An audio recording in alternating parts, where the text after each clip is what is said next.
The Jack Benny Program.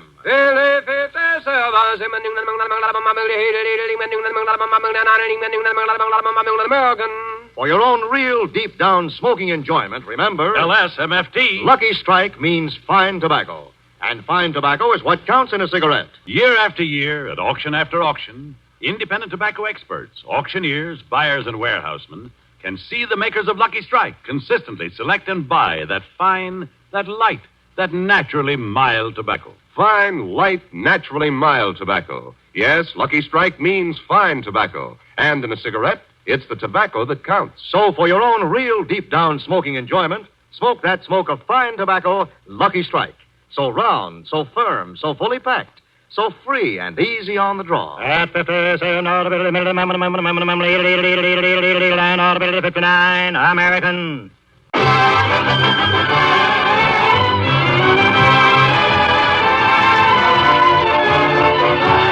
The Lucky Strike program, starring Jack Benny, with Barry Livingston, Phil Harris, Rochester, Dennis Day, and yours truly, Don Wilson.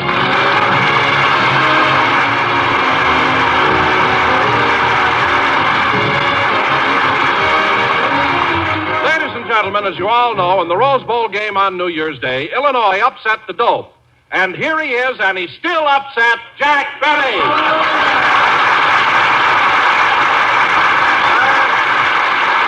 Thank you. Thank you. Hello again. This is Jack Benny talking. And Don, for your information, I wasn't upset at all. I enjoyed the game very much. Certainly was exciting, wasn't it, Jack? Yes, sir. And what a score. Illinois 45, UCLA 14, and Al Hoysh 103. That was really something, wasn't it? Oh, and what wonderful seats you had, Jack. How did you get such good tickets at the last minute? Well, Don, it wasn't easy. You see, even though I was born in Illinois, I've lived in California for the past 15 years. So in order to get 2 tickets, I called Governor Warren. You called the governor of California? Yes. He couldn't do anything for me, so he called Governor Green of Illinois. Governor Green called President George Stoddard of the Illinois University. President Stoddard got in touch with Ray Elliott, the coach. Elliott got in touch with Buddy Young. And fortunately, Buddy Young happens to be a very good friend of Rochester.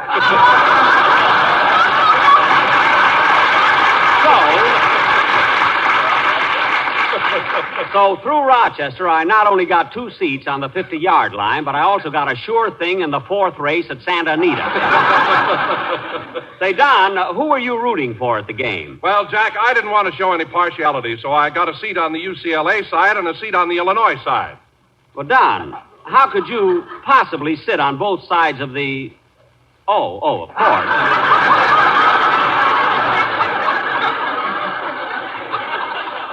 And, Don, weren't you disappointed when you weren't picked as the winning float? Huh?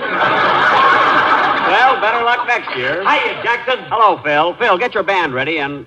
Phil, what happened to your orchestra? Half of your boys are missing. Where are they? Look, Jackson, New Year's Eve was only 5 days ago. Give them time. Give them time. You say what? Leave them alone and they'll come home, dragging their empties behind them. I know. But meanwhile, do the best you can with the boys... Oh, no. What's the matter, Jackson? Sammy, the bass fiddle player. Well, what about him? He's the best bass player in the country. I know, but look at his bass fiddle. It has 6 silver handles on it. Well, that's Sammy for you. If anything happens to him, he don't want us to go to no expense. Oh, fine. Look what he has carved on the bottom of it. R.I.P. What's that? Rest and Petrillo. Now cut that out! And until something happens to him, tell Sammy to put down the shovel, use a bow, and blow out the candles on the music stand. Will you? Oh, by the way, Phil, I saw you at the Rose Bowl game New Year's Day. Oh, is that where I was? Phil, you know where you were. That was a great game, wasn't it? What about that 103-yard run that Hoyce made? Confidentially, Jackson, it was longer than that, but it won't go on record. What do you mean? He picked up the ball behind his old goal line, started down the field, ran up into the stands, asked me for my autograph, told me how to spell Harris, and then went on to make the touchdown. What? If he'd have waited for me to dot the I, they'd have nailed him on the 10-yard line. Well, that just shows you how fast that boy is. Oh, hello, Mary. Hello, Jack. Well, everybody's here now except Dennis. Where is he? I don't know. He hasn't come in yet. Well, how can we go on with the show if the cast doesn't get here on time? Oh, Jack, don't be mad at Dennis. I happen to know something that you don't know.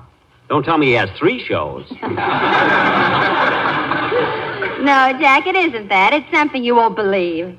What is it? Well, all of a sudden, Dennis got a big crush on me. A crush on you? How come? I don't know. Someone must have told him I was a girl. Oh, Mary, stop kidding. Has Dennis really got a crush on you? Yes, Jack, and he's so cute. Ever since last week when I danced with him in that nightclub, he's been sending me notes and little gifts. Gifts? What did he give you? Oh, lots of things. His Boy Scout knife, a bag of marbles, 3 Coca-Cola bottle caps filled with mud, a ball of tin foil, a fish hook, and a stick of bubble gum. No. Yes, and I'm worried. Why? If you see me wearing his bicycle clip, you'll know we're engaged. Well, how do you like that? And, Jack, you should see the note he sent me yesterday.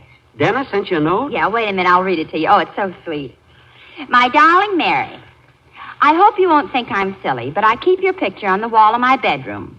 I didn't want my mother to know who I'm in love with, so I took a pencil and drew a mustache and a derby hat on you. I think I fooled my mother because now she's in love with you, too. Well, I'll be darned. And look how he finishes. I love you madly and passionately, and will never forget the kiss you gave me when I took you home. Thanking you in advance for your next shipment, I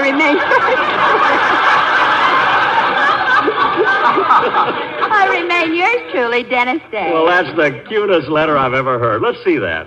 Mary, why has Dennis got the stamp pinned on the envelope? Oh, that. He says that ever since he fell in love with me, he won't let anything else touch his lips. Well, gee, he must be hungry by this time, huh? That's certain. Shh, quiet. Here he comes now. Hello, everybody. Hello, Mr. Benny. Hello, Dennis. Hello, Dennis. Hello, Don. Hiya, kid. Hello, Phil. Hello, Dennis. Dennis, I said hello. Mary, don't make it so obvious.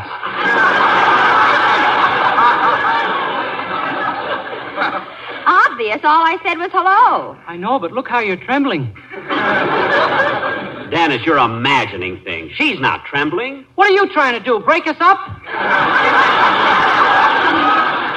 No, I'm not trying to break you up. Say, Mary, come here a minute, will you? I want to look at you. All right, Dennis. Gee, gosh. Well, what is it, Dennis? You look so much better without a mustache. Dennis, what about the derby? No, thanks. I'm not hungry. I didn't mean that. But anyway, kid, I know how you feel. When you're in love, everything is bright and sunny and cheerful. Your heart overflows with goodness.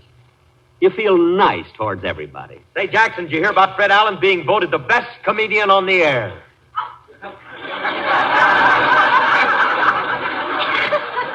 There will be a short pause while Dr. Jekyll becomes Mr. Hyde. Mary, it doesn't bother me at all. Anyway, I read about Fame magazine selecting Allen as the greatest comedian in radio. What a choice. What's the matter with you, Jackson? Every time Fred Allen gets an award, you get mad about it. 2 years ago, you got mad because they put his picture on the cover of Time. Phil, Fred's face was on the cover of Look. It was on the cover of Time. It was on the cover of Look. His face represented Time.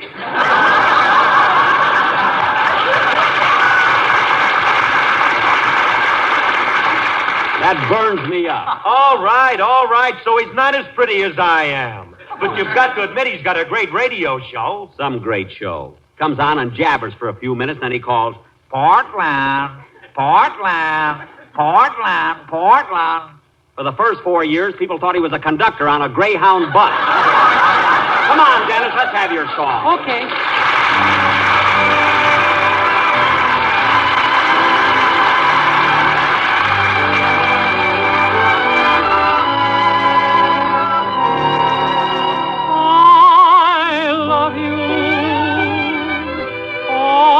Sentimental reason.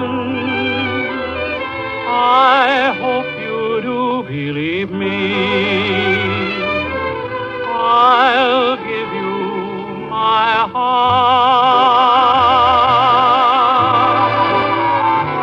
I love you,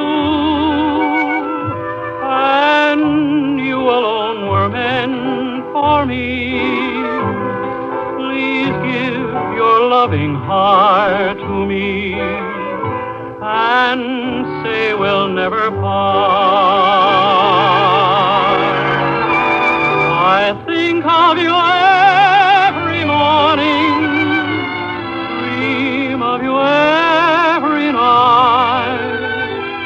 darling, I'm never lonely.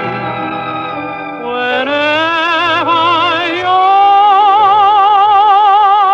in song, I love you. For sentimental reasons, I hope you do believe me. I've given you my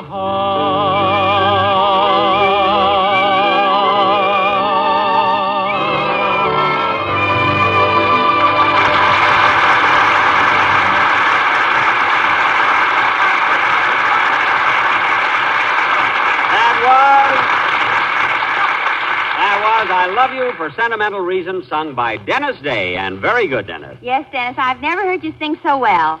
That's because I'm in love. With me? It ain't your sister, Babe.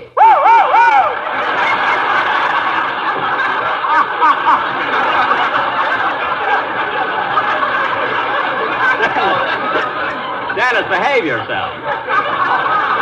And now, ladies and gentlemen, for our feature attraction tonight, we are going to present... Oh, excuse me. Come in.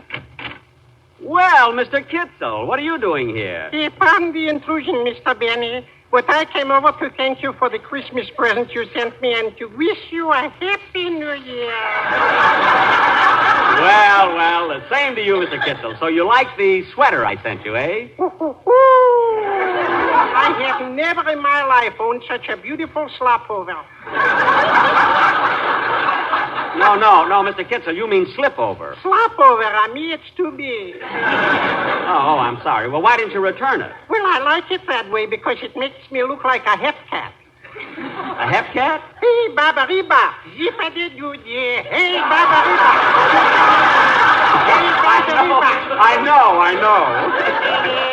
Do you also know the song about the cement mix master? Yeah.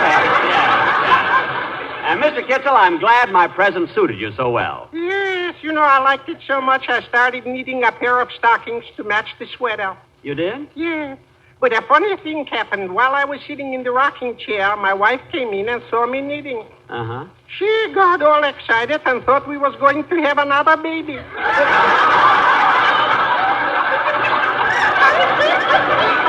Well, congratulations. Thank you. By the way, Mr. Kitzel, as long as you're here, would you like to sit down and hear the rest of the program? Oh, I'm sorry, but I got to leave. Oh, you should stay, Mr. Kitzel, because tonight our guest star is Lauren Bacall. Lauren Bacall. Who? Who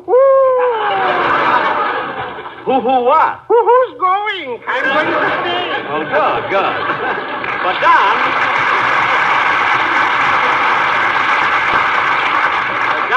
Don, you're mistaken about Lauren Bacall. She won't be here tonight. Oh, why not? Never mind. We haven't got time to discuss it. And now, ladies and gentlemen... Tell him what happened, Jack. Mary, we've got a program to do. And now, ladies and gentlemen... Anyway, Don, the trouble started after you left the rehearsal yesterday at Jack's house. Jack's house. Lauren Bacall hadn't showed up as yet to rehearse her part. And Phil and Dennis and I decided to stick around and play a little gin rummage. So we went in the den and sat down. Say, Jack, where are you and Lauren going to rehearse? In the library. Then we can stay here in the den and play cards, can't we? Yep, that'll be all right.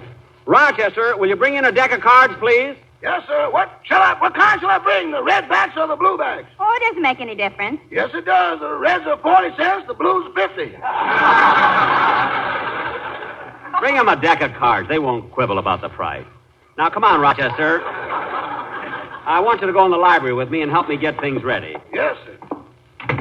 Now, Rochester, I want to make a good impression on Miss Bacall, so see that there's a nice fire burning in the fireplace. Move the divan so it'll be nice and cozy in front of the fire. Turn the lights down low, turn on the phonograph, and put on some nice, soft, romantic music.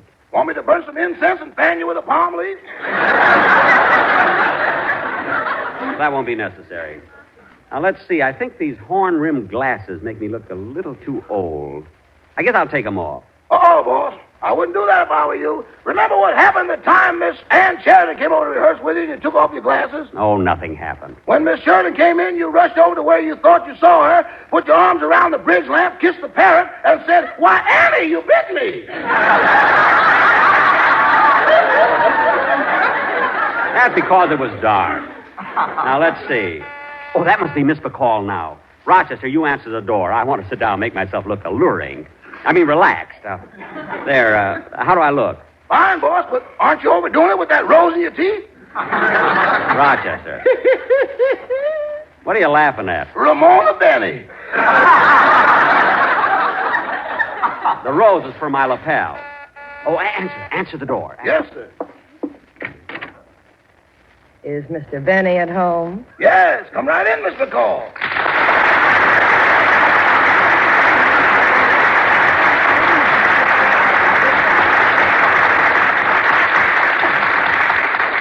Oh, Rochester, who is it? Miss Lauren Bacall. Well, Lauren Bacall. You were expecting maybe Mrs. Nussbaum? Rochester, you can get lost now. Yes. Well, come in, Lauren.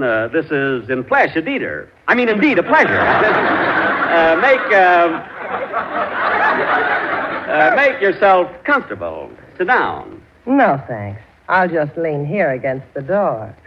Gosh, Lauren, seeing you there reminds me of your first picture, To Have and Have Not. You were leaning against the door, just like that. And then you said your famous line. You mean, if you want anything, just whistle. Yes.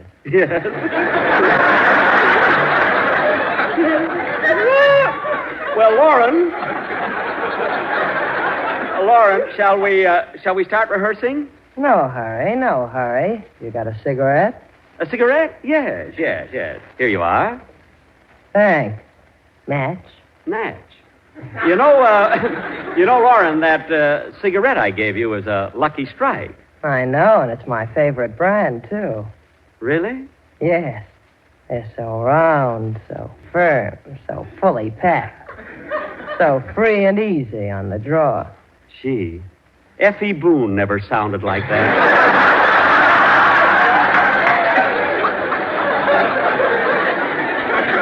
Gosh, Lauren, I can just picture you in a bathing suit holding up that big tobacco leaf. And you know, Lauren, Lucky Strikes are made of that fine, that light, that naturally mild tobacco. Well, what do you know? And I thought Mother told me everything.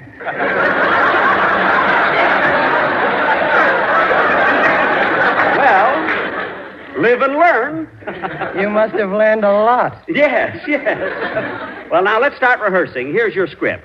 We're going to do a sketch based on your picture, To Have and Have Not. You'll play the same part you did in the picture. Okay. Well, let's start. I'll take the first line. Wait a minute, Jack. I'm supposed to lean against the door. Oh, yes. I'm sorry. Well, we'll start again. You're sore at me, aren't you, Slim? Sure, Steve. I'm sore at you. I wanted to get even. I brought that bottle of brandy up here to make you feel cheap. But I'm the one who feels cheap. Well, you've only got yourself to blame, Slim. After all, what did I do? Nothing. What's more, you don't have to do anything. Oh, maybe just whistle. You know how to whistle, don't you, Steve? You just put your lips together and blow. No, Slim. I got a better use for my lips. Come here and let me kiss you. All right, but first take that rose out of your teeth. I'm so sorry. You know, I meant to put that in my lapel. Now let's start the scene over again. You're sore at me, aren't you, Slim? Sure, Steve. I'm sore at you. I wanted to get even. I brought that bottle up here to make brought what bottle up where? Phil. Hello, Curly. Well, St. Peter must have left the gate open, and look who fell out. Well, thanks. Oh, leave a lamp burning in the window, Mother. I may be a little late. Phil. Ah, yes, there's good news tonight. Phil! Well, introduce me, Jackson. Introduce me. All right. This is Miss Lauren Bacall. Lauren, this is my colleague, Phil Harris. Well, hoity-toity. I'm a colleague now. Yeah. Yeah, now go already. Okay. Now, come on, Lauren. Let's take that kissing scene again. We'll take that kissing scene again. Let's start where I... who can that be? I left strict orders not to be disturbed. Mr. Benny, Mr. Humphrey Bogart is at the door. Humphrey Bogart? Oh, Jack, I forgot to tell you. Bogey said he dropped by here and picked me up. You know, he and I are married. I know. Who do you think played the violin at your wedding? Anyway, he can wait outside. We got a scene to rehearse, and we're going to do it. Hello, baby. Hiya, Jack.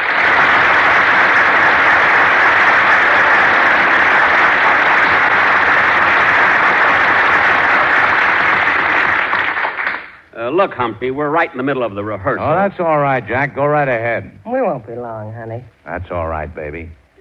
You know, Jack, I'm glad to see you again. You're my favorite comedian. I am? Well, that's good. Now, Lauren, I mean Miss Bacall. Oh, by the way, what should I call you? Lauren or Miss Bacall? Mrs. Bogart. Now, let's get on with the rehearsal, Mrs. Bogart. Starting with your last speech. Okay. You know how to whistle, don't you, Steve? You just put your lips together and blow. No, Slim. I got a better use for my lips. Come here and let me kiss you. What a comedian.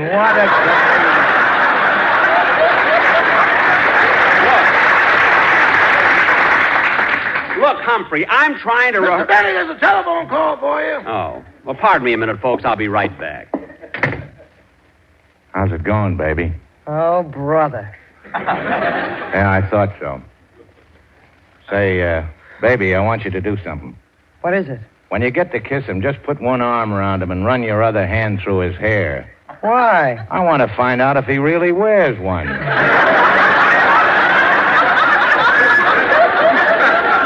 Hey, what does Benny want to be a great lover for, anyway? Well, why shouldn't he? After all, he played a romantic lead in The Horn Blows at Midnight. You saw that, didn't you? Yeah, and they called our last picture The Big Sleep. Oh, by the way, what's this sketch you're rehearsing with Benny? To have and have not. We're rehearsing the big scene you and I did in the picture. Oh? Which one of you's playing my part? He's coming back. Oh, I'm sorry I had to answer the phone, but, well, that's the price of fame. Who was it? Wrong number. I mean, my sponsor called because he sent me the wrong number of tickets to the broadcast. Now, let's get on with the rehearsal, Lauren. We'll start with my line. Well, you've only got yourself to blame, Slim. After all, what did I do? Nothing. What's more, you don't have to do anything. Oh, maybe just whistle. You know how to whistle, don't you, Steve? You just put your lips together and blow. No, Slim. I got a better use for my lips. Come here and let me kiss you. Now, wait a minute, Jack. Hold it. You're doing it all wrong. Wrong? Yeah. When you get ready to kiss a girl, you put your arms around her gently, tenderly. What? Hey, you're not supposed to grab her by the earlobes and pull yourself up.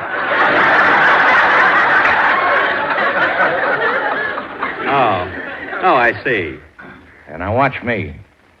Come here, baby. Read that line again. Okay. You know how to whistle, don't you, Steve? You just put your lips together and blow. No, Slim. I got a better use for my lips. Come here and let me kiss you. Like this. I see,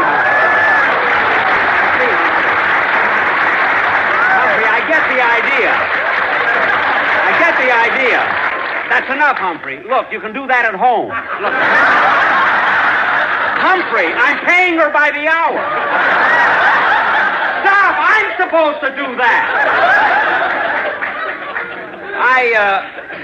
I get the idea now, Bogey. Let you and I take it again, Lauren. Say, Jack, our gin rummy game's over, so I thought I'd come in here and watch you rehearse. All right, but be quiet. Now, come on, Lauren. Start with your line again. Okay. You know how to whistle, don't you, Steve? You just put your lips together and blow. Ah, Slim. I got a better use for that. Come here, let me kiss you. Like this. No, Jack. No, you're doing it all wrong. Here, let me show you again. What? I'll do it with Mary this time. Are you ready, Mary?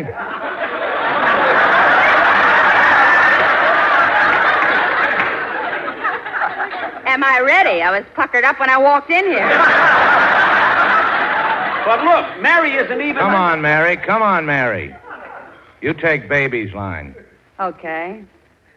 You know how to whistle, don't you, Steve? You just put your lips together and blow. Oh, no. I've got a better use for my lips. Come here and let me kiss you. Like this.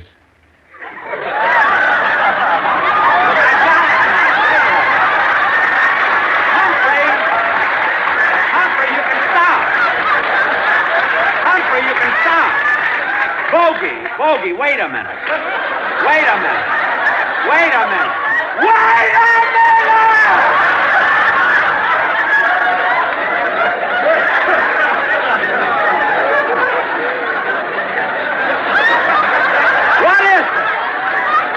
What is this anyway? Step aside, Mary. I want to talk to Mr. Bogart. Yeah, and I want to talk to him, too. Dennis. Say, he's cute. You haven't got a chance, sister. I send all my Coca-Cola tops to Mary. Dennis. Now listen to me, Bogart. I saw you kissing a woman I love, see? And you ain't muscling in on my racket, see? Those lips ain't big enough for the both of us, see? Now get out of here before you get hurt, see? Get out, see? Out, see? Out, see? Out! Dennis. See? Come on, baby, let's get out of here. This guy's tough. Bogart, Lauren, come back! Dennis, I can't believe it. You know what you did? You frightened Humphrey Bogart. Sure.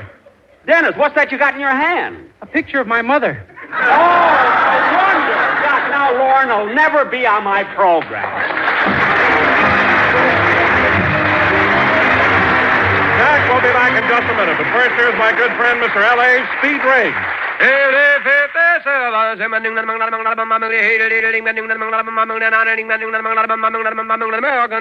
No doubt about it. In a cigarette, it's the tobacco that counts.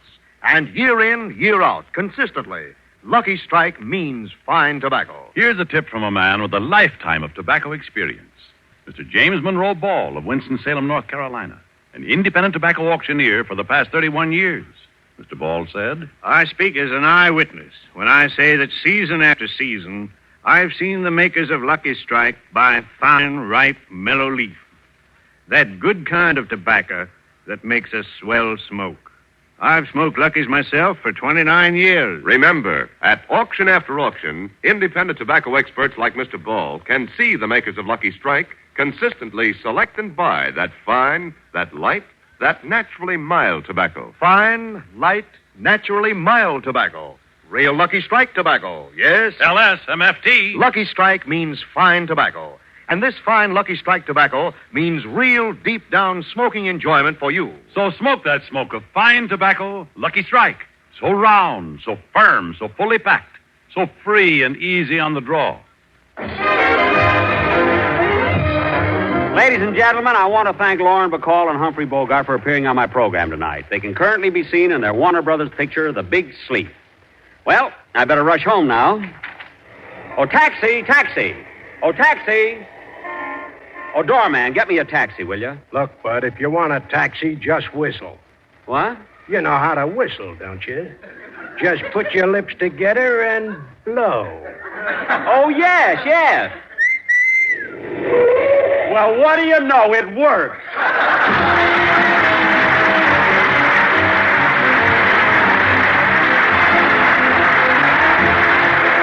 This is NBC, the National Broadcasting Company. Would you like a shout out? Leave a comment in the section below. Tell me who you want to shout out to, who you want to shout out from, and we'll get it up here for you. Hey, we want to say thanks for tuning in. Please like and subscribe so you don't miss any. You got a lot more of these up there. Go check them out under the playlist. Leave us a comment. Tell us what you want to see, what you think, and we'll see you next time.